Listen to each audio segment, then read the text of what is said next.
sabi ng mga tao, ay, nag-iingay na si Pao. Bakit ba? Pakialam nyo ba? Kayo lang ba pwedeng mag-ingay? I'm gonna put this here and share it to everyone. Ate Gati, tingnan mo. And Ate Eve.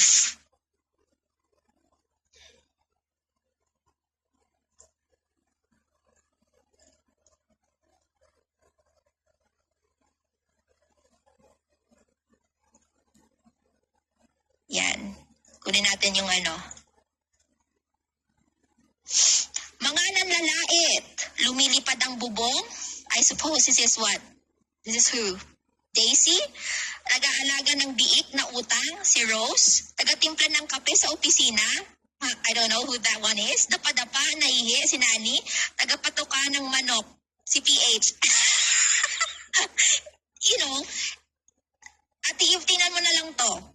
Yung mga nanlalait daw sa kanila, ganito lang ang definition niya sa mga katauhan ng mga nanlalait sa kanila. Imagine,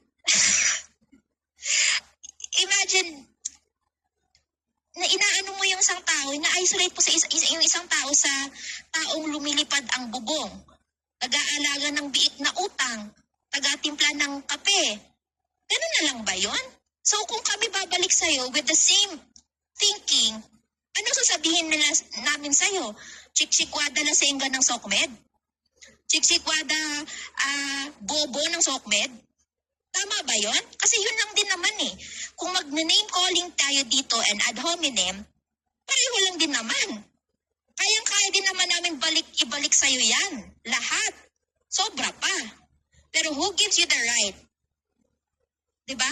Who gives you the right para magsabi ng ganito na parang yung mga nalalait sa amin, ganito lang? Talaga ba? Talaga ba? Nakakatawa. I can run circles around you, girl. Like, come on. Bakit kailangan ka bigyan ng effort? I've been trying to ask you to come up and mag-usap na lang. Wala eh. Alam mo yung sinasabi yung katapangan lang up until it serves you right. Pero yung katapangan na kailangan ka maging matapang sa sitwasyon na yan, wala din. Lumipad ang bubong, nag-alaga ng biik na utang, taga-timpla ng kape sa opisina, napadapa, naihi, tagapatuka ng manok, dubayan. Wow, yang-hiya naman kami sa isang tao nag-advocate ng love and peace na puro ad hominem ang banat. Yang-hiya naman kami sa nagsasabi na gusto ko lang po love and peace, tapos maya nandun siya sa LS, sa salita, ng mga bagay na hindi naman naiintindihan. Doesn't even make any sense. Why would you try to advocate love and peace kung ikaw mismo wala kang love and peace sa sarili mo? Hindi ka lang ipokrita, bobo ka pa. Di ka lang bobo, wala ka pang ano dito, ambag sa komunidad. Anong ambag mo dito?